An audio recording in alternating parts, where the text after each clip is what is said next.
Okay, riders, random start. Riders ready, watch the gate.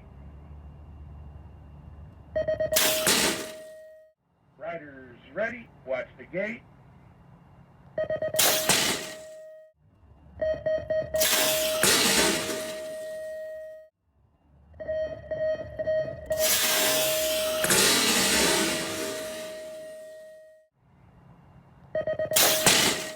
Alright, so gate start, very important topic. So a lot to cover on this video. Part of it is because gate in BMX is one of the most important things that you have to know in order for you to run a race.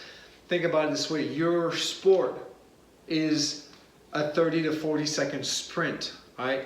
And you're racing with other people where you're all going to be battling in corners. So for you to take a good gate ahead of people and getting yourself in the first corner, getting the whole shot where you have the whole track to yourself, most likely that's like already 95% of the race that you've already won. Sure, things can happen, but if you want to do well in the sport of BMX, your gate has to be perfectly fine-tuned. All right.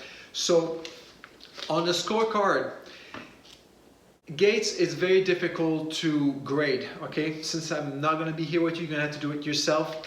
So this is what you're going to have to do. So athlete must accelerate out of the gate a minimum of 10 powerful pedal stroke. As a reference, acceleration should be as powerful as the box sprint session in order to be counted on the scorecard. Another word, previously on the scorecard, there is a part where I'm asking you to use your timer to do your acceleration so that I can test how fast you're going. When you're going to do a gate, it will be a lot of technique involved. Like when you do an acceleration in the street, the only thing that you think about is you're square on your bike and then you just sprint from a dead start. So it's basically all your strength, not lots of technique involved. But however, when you do your gate, there's a lot more technique involved to that. You know, are you too far back, too far forward? Are you out balanced? Is your wrist proper? Is your timing right? Are you holding on a wheelie, etc., etc.? So all of these mistakes that you could make on the gate will affect how your acceleration feels like.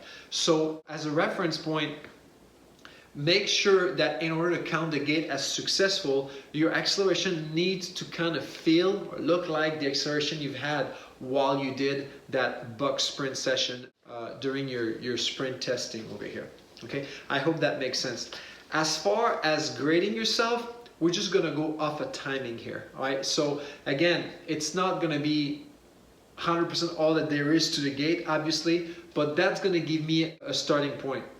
If you're a beginner and you can balance during the whole cadence, I'm giving you 1 point. So you can score yourself 1 point. A lot of people, they tend to be out of balance and it's very difficult for them to hold their balance. In fact, if all their focus is just to hold their balance, they're not going to be able to focus on making sure that they do a proper start. But I understand everybody has to start somewhere, so I'll tell you what, if you can sit down on your bike, stand up, and balance throughout the entire cadence, I'm giving you 1 point, all right? So then the rest will be for those that are more experienced, meaning you are already anticipating the gate, you've already been rating for a couple of years. So in order to do that, you're going to have to videotape yourself and watch yourself in slow motion in order to grade yourself. So you're going to go, if you anticipate the gate by 3 inches away, if your front wheel is about 3 inches away from the gate, you're going to have 2 points.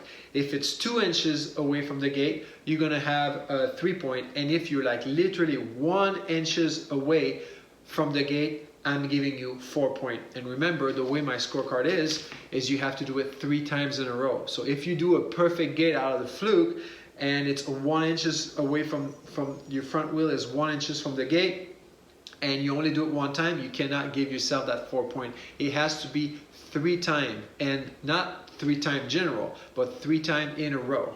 So again, I'm looking for consistency here. All right, so that's how you're going to be judging yourself for the scorecard. But however, there's a heck of a lot more to it on a gate as far as just a scorecard. This is just a starting point for me to grade you to see where you're at pretty much on your scorecard. Most likely, if you can consistently follow the gate at 1 inches and accelerate the way it feels like when you accelerate out of your acceleration test, already there, that's going to tell me that you're pretty much advanced. But if you want to really focus on your gait, there is a heck of a lot more to think about. So I would say there's like 6 points we need to talk about. Number 1 is your standing position. Okay, when you stand during the cadence, make sure that you stand natural on your bike. Some people tend to bend their legs a little bit. Some people tend to move a little bit back, depending. All that is good, and you can explore that as long as you don't go too low on your bike, as long as you don't go too far.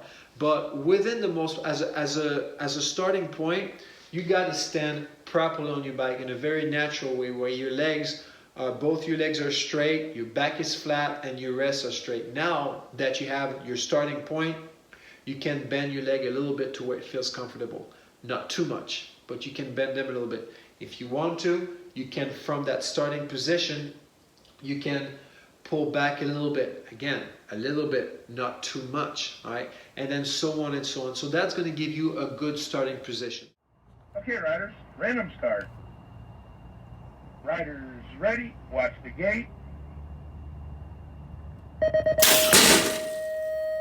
Make sure your wrists are straight. Okay, there's a lot of beginner rider out there that they ride their bike and their wrist is broken that way. You will not be able to have a powerful start if your wrist is bent that way. Okay, you have to have a power position where your arms are straight, can be a little bit rolled forward a little bit depending on your style. Again, as you practice that and you practice your form, you're going to develop your unique style, but it's still going to fit within that around that starting point. Right, so good position, flat back, wrist straight, legs straight or fairly bent depending on your style, you know, and then that's going to be a good standing position for you to start from. Okay, and of course I'm assuming that your balance is already on point. Right. Number 2 would be your snap. Then once you have that position that it's perfect, what you're going to do is you're going to have to snap your body forward to make sure that you put all your weight on that pedal. It is not enough to just use the strength of your leg. You need to put your leg strength plus all of your weight in that front pedal so that you can maximize your power delivery, and then you can just shoot to your second crank pedal right away.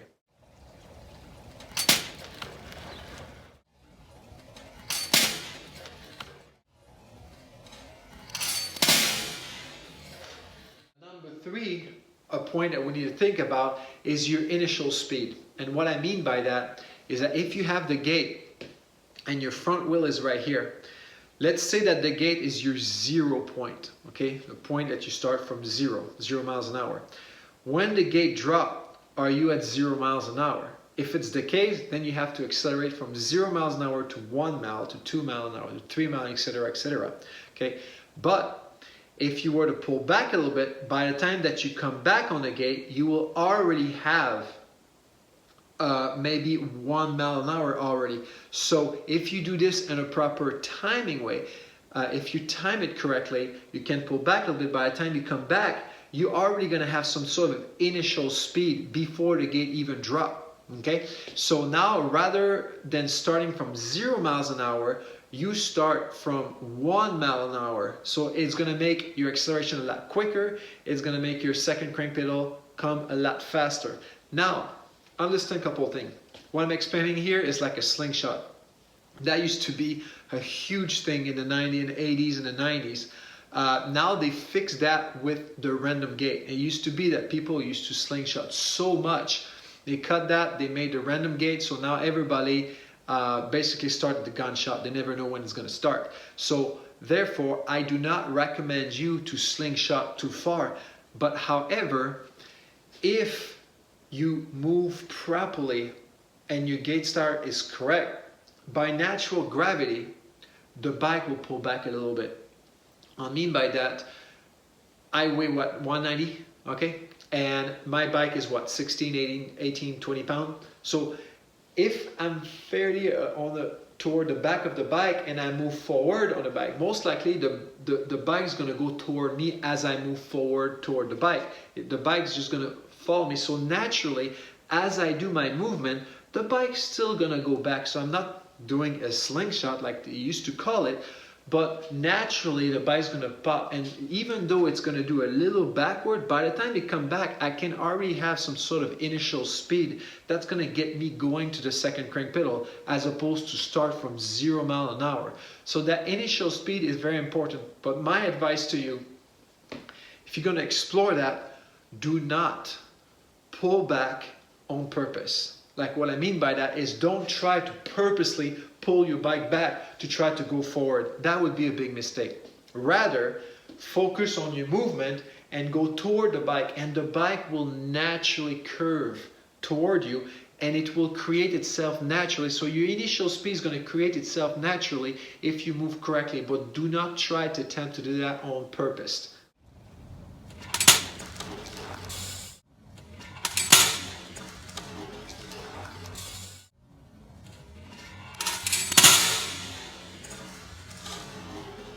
Number 4 will be your timing. Okay, so the timing of the gate, that's going to be important. When do we start? Do we start at the red, at the first beep? Do we start at the first yellow, at the second beep? Do we start at the third yellow? The second yellow, because go red, yellow, and yellow. So second yellow, or do we start at third beep? And then so on and so on. Now that the gates are random now, for everybody that anticipate the gate, I would say that 95 to 99% of the time, you're going to start at the red light, okay? But for the younger rider out there that start without anticipating, and what I mean by anticipation is that some people go and they lift their front wheel. So because they lift their front wheel, they can afford to start a heck of a lot sooner than if they were to wait that the gate has completely fall down in order for them to go. But for the kids that still move correctly on their bike and that have a great proper form, but their front wheel don't actually lift yet, they're gonna have to perhaps start at the second beep or the third beep, depending on what it is. And so that's very difficult to do, to time it correctly. A great thing to do is to clap with your hand or pull with your bar. Just practice your timing. I mean, those beep goes fast, like da da da da. It kind of goes super fast. So are we going at the second beep? Da da da da. Like, I remember one time I did a clinic, and I was testing all my kids to see if they were able, all my rider, I was testing them to see if they were able to all be on the same page timing wise. And for a simple exercise, I had them clap on their hand on the third beep, on the fourth beep, on the second beep. Just for the sake of the exercise, it says everybody clap on the second beep. So ta ta ta ta, that would go like that. And so I notched the cadence, and my goodness, everybody clapped at a different time. So if this were to have been a race, everybody would have moved at a different time, even though they were supposed to start on the second beep. So practicing your timing, it's very important. So start at the first beep, making sure you're sharp. So if you start the first beep like ta, are you going when you hear it, or are you going soon as you hear it? And how precise are you with going soon as you hear the first beep? How precise are you on going soon as you hear the second beep, and so on with the third beep, and so on and so on? If you can be consistent with your timing and practice that with either clapping with your hand, eventually that's going to be very easy for you to time yourself. You start at green light, which obviously it's going to be way too late. All right, and then you move one light forward. So ta ta ta ta. If I do it in slow motion, you start at green light. When you find a gate that you've never seen before, you go ta ta ta, move. Okay, it's going to be too late. Then you're going to move at the third light. So ta ta, move ta. So are we getting closer to the gate? If your timing is right, the answer is yes, we're getting closer. Now try the second light. So ta ta. So ta, move, ta ta. So again, for those that don't anticipate, now you're going to find yourself really, really close to the gate. And if you're consistent, that distance that you are on that gate should always be the same. So if you start at the second beat and let's say you're 3 inches away from the gate, if you were to do 3 gates in a row that you start at the second sound, if you're consistent, you should be always at 3 inches. And if you're all over the place every time, it's because your timing is completely off. So the first thing that you have to fix before going any further is make sure that you get your timing consistent. All right. And then if you start at the second beat and you still see that you have some room, then you can venture to start at the first beat. So on a rider's ready, watch the gate, pa, pa, pa, pa, and you start immediately. Okay. So you start from low so that you don't flip the gate if something were to happen, and then you go higher toward the beat. So that will be your timing. Practice it with your bike, practice it with clapping with your hand, and of course, once everything feels good, get on a gate and practice that on a bike. All right. So that would be number 4.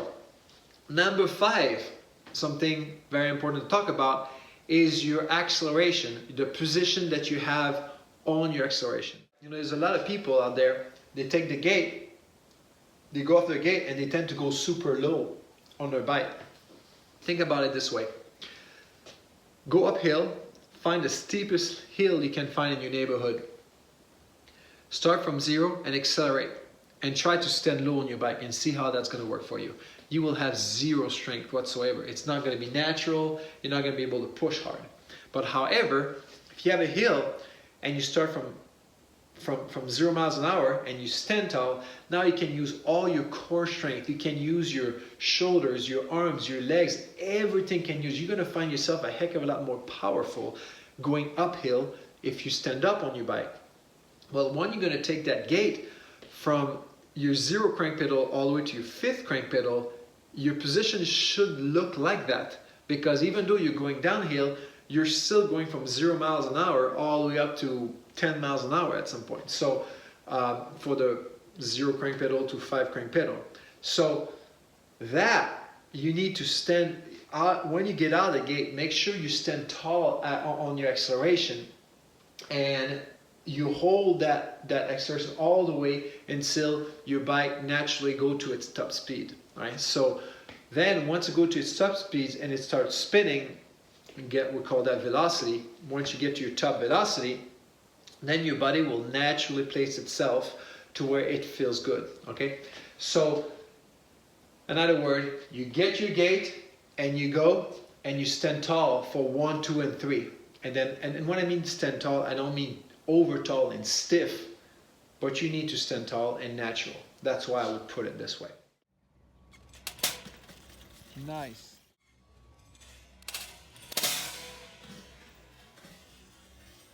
Riders ready, watch the gate.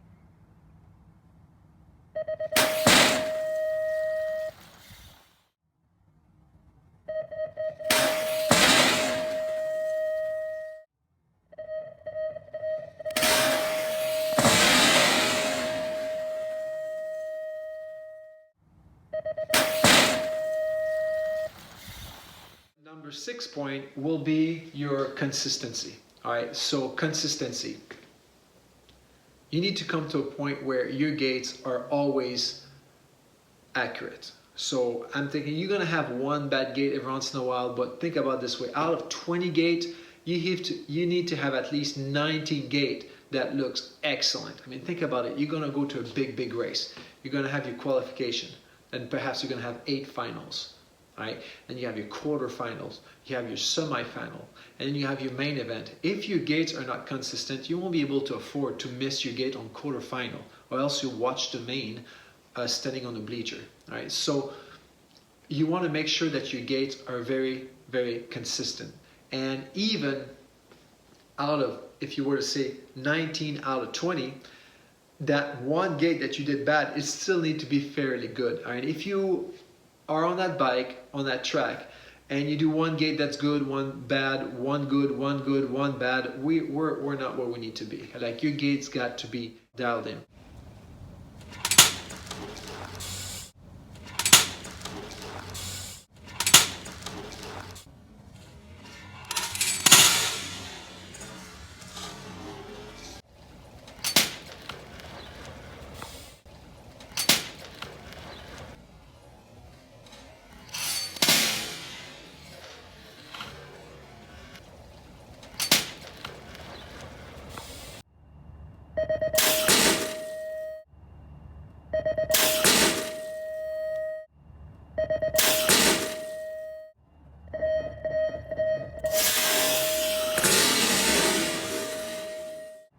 gate.